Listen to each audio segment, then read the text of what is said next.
रावण का असली रूप, एक ब्राह्मण से राक्षस का सफर। क्या आप जानते हैं कि लंका के महाराजा रावण का जन्म एक ब्राह्मण के रूप में हुआ था, न कि एक राक्षस के रूप में? आज हम उसे एक दुष्ट प्राणी के रूप में देखते हैं, लेकिन उसका असली रूप एक महाज्ञानी ब्राह्मण का था। तो आखिर ऐसा समर्थ ब्राह्मण पुत्र रावण कैसे बना बुराई का प्रतीक? कौन थी वह शक्ति जिसने उसे लंका का महान राजा बनाया? वाल्मीकि रामायण के अनुसार रावण महर्षि विश्रवा का पुत्र था और उसकी मां कैकेसी एक राक्षसी थी। लेकिन उच्च कुल में ब्रह्मा जी के पुत्र पुलस मुनि के घर जन्मे महर्षि विश्रवा ने राक्षसी कैकेसी से विवाह क्यों किया?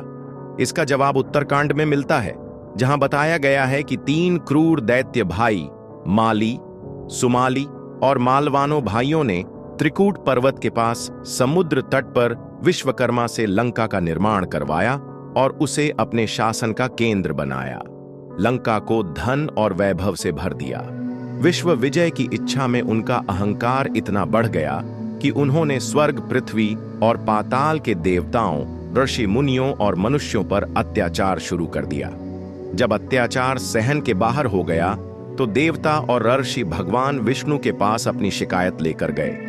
दूसरी ओर तीनों अत्याचारी भाइयों को इस बारे में पता चला तो उन्होंने सेना सहित इंद्रलोक पर आक्रमण कर दिया। ऐसे में इंद्रलोक जाकर विष्णु भगवान ने राक्षसों से युद्ध किया। फिर क्या था? अपनी जान बचाने के लिए तीनों भाई लंका छोड़कर पाताल चले गए और वहीं छिप गए और अपने परिवार के साथ रहने लगे। एक दिन सुमाली पृथ्वीलोक में घूमते हुए कुबेर को देखकर चौंक गए।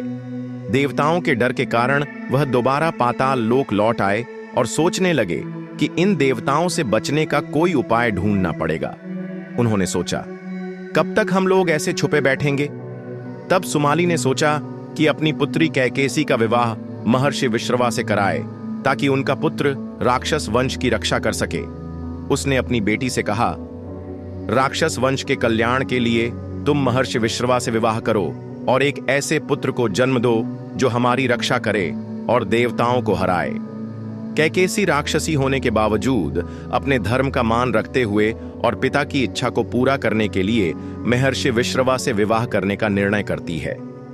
जब वह पाताल लोक से निकलकर महर्षि विश्रवा के आश्रम पहुंचती है तो शाम हो चुकी होती है और तभी भयंकर आंधी और बारिश होने लगती है।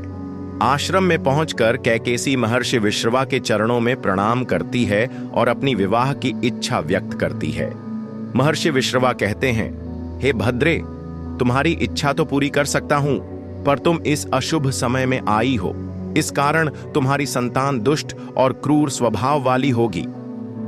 यह सुनकर कैकेसी महर्षि विश्रवा के चरणों में गिर पड़ती है और कहती है, भगवान, आप ब्रह्मवादिनी संतान नहीं चाहिए, कृपया मुझ पर दया करें। कैकेसी के वचनों से प्रभावित होकर महर्षि विश्रवा कहते हैं, तुम्हारा सबसे छोटा पुत्र सदाचारी और धर्मात्मा होगा। इस प्रकार कैकेसी के 2 मुख वाले पुत्र का जन्म हुआ, जिसका नाम रावण रखा गया।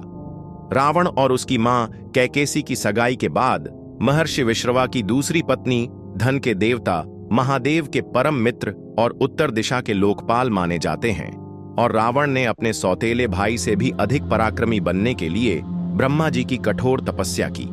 ब्रह्मा के प्रसन्न होने पर रावण ने वरदान मांगा कि मैं गरुड़, नाग, यक्ष, दैत्य, दानव, राक्षस तथा देवताओं के लिए अजय हो जाऊं।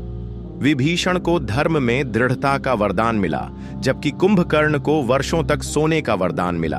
आगे चलकर रावण को राक्षसों का अधिपति बनाया गया और उसने देवताओं और मनुष्यों पर अपनी शक्तियों का प्रदर्शन करते हुए विश्व विजय का अभियान शुरू किया। एक बार उसने अहंकार में आकर खुद भगवान शिव से भी टक्कर ले ली थी। तो दोस्तों, आपके क्या विचार हैं? क्या रावण को सिर्फ बुराई का प्रतीक माने या उसमें एक महान व्यक्ति भी छुपा था? क्या हमें रावण को नई नजर से देखना चाहिए या नहीं?